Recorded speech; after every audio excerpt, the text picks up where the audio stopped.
Sword Art Online is easily one of the worst anime series ever made. The writing is a complete mess. It's sloppy and full of glaring plot holes that don't make sense even on the most basic level. The characters are painfully dull and lack any real depth or development. The show focuses all on style over substance, and even the style is weak and uninspired. Watching Sword Art Online feels like a total waste of time, and it is baffling how this show ever gained such a large following despite its obvious flaws. Sword Art Online is easily one of the biggest wastes of potential I've ever seen.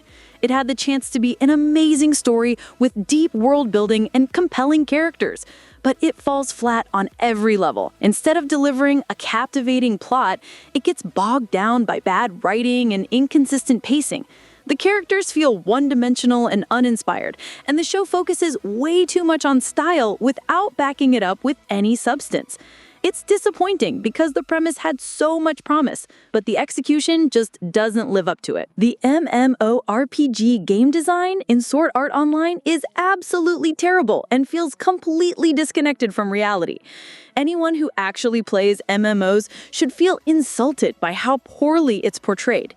It's clear that the author has little to no experience with online games and clearly does not understand the mechanics or culture behind them. The systems, rules, and gameplay make no sense at all and break every expectation that seasoned players have. Instead of an immersive and believable game world, it feels like a shallow, confused imitation that ignores the complexities and challenges of real MMOs. This lack of authenticity seriously damages the story's credibility and frustrates anyone familiar with gaming. The Sword Art Online fanbase is incredibly toxic and insufferable. They act like the show is flawless and the best thing ever, and they refuse to accept any criticism. Any honest opinion or critique gets immediately shut down or attacked, which makes having a real conversation about the show impossible. People who like Sword Art Online must not know that other anime exist. It's like they're stuck in this one bubble, completely unaware of the vast variety and quality of anime out there. There are so many shows with far better storytelling, character development, and creativity. But somehow, Sword Art Online fans act like their favorite is the pinnacle of the medium. It's honestly baffling how limited their perspective seems. If you want to watch a better anime, I highly recommend checking out The Rising of the Shield Hero. It's not perfect by any means. There are flaws and moments that could have been handled better, but overall, it delivers a much stronger story, deeper character development, and more engaging world building than Sword Art Online ever managed.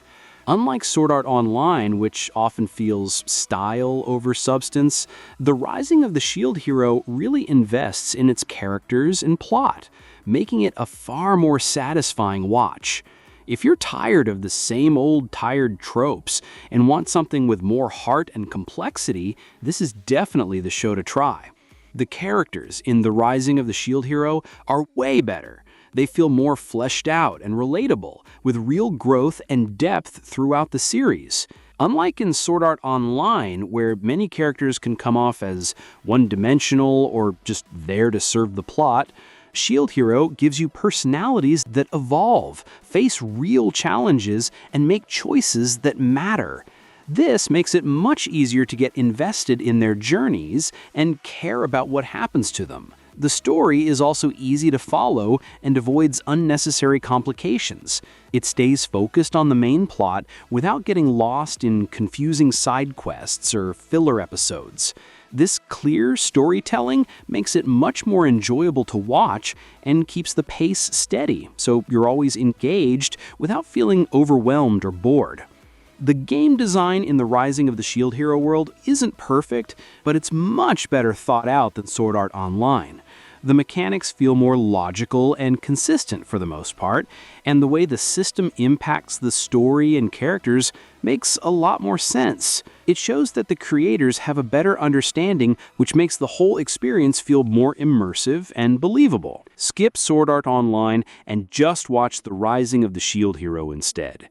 It's a way better series with a stronger story, better characters, and a much more believable world. You'll have a much more enjoyable experience without all the frustration that comes with Sword Art Online. It has its flaws, but it's still a lot of fun. In this video, I'll dissect The Rising of the Shield Hero. The anime kicks off with 4 people getting summoned to another world. Naofumi, Itsuki, Motoyasu, and Ren. Each one's got their hands on a unique legendary weapon. Naofumi's got a shield, Itsuki's packing a bow, Motoyasu's wielding a spear, and Ren's rocking a sword. It's like they each roll their own MMO class. Itsuki lucked out big time with that bow though. In MMOs, range classes rule, because they can pick off baddies from a safe distance, and make mob kiting a walk in the park. Ren is basically a Kirito copycat from Sword Art Online. They even have the same Japanese voice actor. Not the best choice, considering lots of people aren't big fans of Kirito, and they don't like Sword Art Online. The crews landed in this world to fight waves of monsters, and these waves keep getting tougher. Kinda like that Fight Caves minigame in RuneScape, but it's not a game here, and it's not as fun as it sounds. Our gang checks out their stats, and they're all sitting at a measly level 1, but no big shocker there. They're just starting out on their adventure. The heroes are in for quite the journey, and they've got to level up their gear. They're better off splitting up, cause their weapons don't play nice together. Now that's some wonky game design. If they're all about taking down those monster waves, why would they discourage teaming up? It's baffling game design for an MMO, where teamwork should be the name of the game. Poor Naofumi's getting roasted by the other folks, cause he's a shield user, and they're calling it the loser class. Guess they never heard of Bofuri, where shields can pack quite a punch. And hey, Captain America uses a shield. Nobody calls him weak. When it's time to form parties, nobody's lining up to join Naofumi's group, and that's just wrong. He's already been dealt a bad hand with that supposed weakest weapon of his. The fairest way would be to split the members equally. A girl named Mine decides to join Naofumi's party. They hit the shop to gear up, but Naofumi can't wield any other weapons. That's typically how it works in class-based MMOs. You gotta stick with a specific weapon your class gives you. You can't use different kinds of weapons. Naofumi buys himself some chainmail armor, but it actually looks to be made of leather. Talk about false advertising, right? Naofumi's nifty shield can absorb items and make itself stronger, which feels a lot like the gear upgrading system in Blade and Soul. Instead of ditching your trusty weapon every time you level up, you just keep pumping it up. The user interface is basic stuff. There's a missing mini-map in the top right-hand corner, so people have to use actual maps. What a hassle. Naofumi's totally on his own, cast out and left to train solo. He stumbles upon some herbs, and his shield slurps them up. Now the shield's a shapeshifter, with different powers, like the leaf shield can make plants better quality. It's a real head scratcher trying to keep up with all these changes, and feels like the possibilities are endless. Naofumi's caught in a never-ending cycle. He's got no offensive stats, which means he can't kill monsters and level up, and without leveling up, his offense won't improve. Why is it designed like that? In MMOs, every class should be able to handle themselves, but here, players stuck like Naofumi are out of luck, especially if they're on their own. It's a buzzkill, and folks might call it quits if the game was real. Why is Naofumi allowed to wield a knife here? I thought he can't wield other weapons. The rules are very inconsistent. Naofumi buys a demi-human slave girl named Raftalia. She's got this magical mark on her chest that makes her do whatever Naofumi says. A bunch of anime that take place inside games end up with slavery in the mix. In a real MMO, they likely wouldn't include this whole slavery thing. When Raftalia takes down a monster, Naofumi gets some XP too, even though he didn't do any damage. They're splitting that XP amongst their party members. Sounds okay, right? Well, not really. This system could easily be abused. Imagine one party member doing all the heavy lifting, while the others kick back and relax, getting XP for doing nothing. It'd be fair if the XP was awarded, based on how much you really contribute, and the damage you dish out. The characters venture into a mine in a nearby village. It's like a standard low-level dungeon you find in any MMO. Naofumi gets his hands dirty mining minerals, so there's a whole mining skill in the mix. Naofumi's shield now has too many abilities for him to keep track of. As mentioned earlier, this is a problem. It would be much better if there was a simple drop-down menu that showed all the abilities Naofumi currently has unlocked. The user interface could definitely use some improvement. Naofumi acquires a fresh set of armor, but it doesn't seem all that sturdy. In most MMOs, tanky armor tends to be much beefier and covers more of the body. Also, why is it labeled as barbarian armor? In a fantasy world, you'd expect something more unique. During the next wave, the knights unleash a massive multi-target attack that wipes out many monsters in a village. It makes you wonder why they need the heroes when they have such powerful attacks. Plus, this attack is overpowered. If it can take out hundreds of foes at once, leveling up would be a breeze, and that's not a good thing. The heroes make quick work of all the monsters, but isn't this supposed to be a tough challenge? They're also fighting as a group, despite earlier mentions that that their weapons shouldn't work together. Game design should maintain a consistent level of challenge and adhere to its own rules to provide players with an engaging experience. Such inconsistencies can lead to confusion and affect the overall satisfaction players derive from the game. Motoyasu gets all worked up because Naofumi has a slave, but it's not breaking any rules because slavery is allowed in this world. It's similar to the embryo system in Infinite Dendrogram. Motoyasu and Naofumi face off in a duel, but the PvP is totally unfair. Those who go for damage dealing classes have a big upper hand because they can dish out way more hurt. On top of that, there's no level playing field. Motoyasu's at level 43, while Naofumi's at level 21, making it obvious who's got the advantage. Right in the middle of the fight, Mind uses wind magic on Naofumi, leaving him totally distracted. Motoyasu then takes the chance to beat Naofumi while he's not paying attention. These duels don't have any proper rules in place. Random folks shouldn't be able to jump in and mess with a one-on-one fight. It really feels like this game was put together without much care. There's no quality control or testing in sight. The forced contract release is a big problem. Only the master should have the power to end such a contract. Allowing anyone to do it opens the door to all sorts of abuse. Imagine if people could randomly cancel each other's slave packs. It'd be pure chaos. Raphtalia making a sandwich for Naofumi feels a lot like Asuna's cooking in Sword Art Online, but here cooking skills don't seem to matter for making tasty meals. The heroes are handed their rewards for defeating those monsters in the waves. Motoyasu's pocketing a fat 4,000 silver. Ren and Itsuki get 3,800 silver each, but poor Naofumi, he's left with just 500 silver. It's lopsided. Everyone should either get the same amount, or be paid based on how much they pitched in. Naofumi did a lot to protect the village after all. There's a monster egg lottery, which is basically like a gacha system within the game. Naofumi buys a monster egg, and what does it hatch into? A Philolial. Naofumi goes ahead and names his new sidekick Philo, which, let's be honest, isn't the most exciting or creative name. These Philolials are kind of like the chocobos you've seen in the Final Fantasy franchise. Naofumi and Motoyasu decide to have a race, but guess what? Motoyasu's got a whole squad backing him up. Nobody's keeping things fair. Cheating's become a bit of a theme in this game, and if it were real, it'd probably drive folks away in frustration. Naofumi learns how to make shiny gems infused with magic. Crafting and magic skills? Looks like they took a page from RuneScape's book. Naofumi gets clever with a sound boosting shield to divert a monster's attention while his pals finish it off. These monsters have actual mechanics, and you can't just cheese your way to victory. If you're looking for a chill gaming session, this might not be it. It's a bit more hands-on than expected. Naofumi whips out some herbicide to take down a plant monster. It's like the Slayer skill in RuneScape, where you need special gear or items to kill particular creatures. Naofumi sticks a seed in the ground, and boom, a fruit tree sprouts up. Looks like there's some farming action going on, like the farming skill in RuneScape, although maybe it's too instant. Crops should take some time to grow. Naofumi gets all fired up, and he triggers his super strong rage shield. But what about the players who aren't angry? Do they miss out on this mega ability? Sounds pretty unfair. Why's your mood gotta determine your abilities? Naofumi buys some holy water for 1 gold. This world's economy is all sorts of crazy. Food is dirt cheap and only costs a few copper. Armor is a handful of silver. Yet random stuff like this costs a fortune. What's up with that? A well-structured game economy should reflect a coherent pricing system. Motoyasu attacks Naofumi right in the middle of a busy street. There's PvP everywhere you look. That doesn't sound like much fun. Folks could be strolling along, and bam, they're under attack. And don't get me started on the griefers and troublemakers who love to ruin your day cause they can. They should at least make towns and cities safe zones, don't you think? How come Motoyasu can toss a spear around freely, while Naofumi is stuck with his shield glued onto him? These rules don't make much sense. This inconsistency can be frustrating for players, as it creates an unfair advantage for some characters, and a sense of arbitrary limitations for others. In a well-designed game, mechanics should be consistent and logical, providing an even playing field for all the players. A star by your name means that you have a class upgrade, and level cap increase available, but the cost for each upgrade is a whopping 15 gold pieces. That's seriously pricey. You've got to wonder if it's worth it. It might be more cost efficient to not upgrade at all, and splurge on top tier gear instead. A few more people join Naofumi's party. Is there a limit to how many people can join a party? Naofumi hands Philo a hairpin that makes her faster, doubling her already super speed and agility. It's like cranking a rocket to warp speed. But wait, do these item effects stack with each other? If they do, that's crazy overpowered. The characters are messing up big time in combat. Motoyasu, Ren, and Itsuki are fighting against the monster, completely ignoring Naofumi, who's supposed to be tanking. Plus, why do they have to shout their moves? Like it's some action movie. You don't need to do that in MMOs, but it's a classic anime trope, I guess. Naofumi pulls off this crazy Iron Maiden move that one-shots the monster. It's like a cheat code in the game. This game's balance is all over the place. You're either super weak or super OP.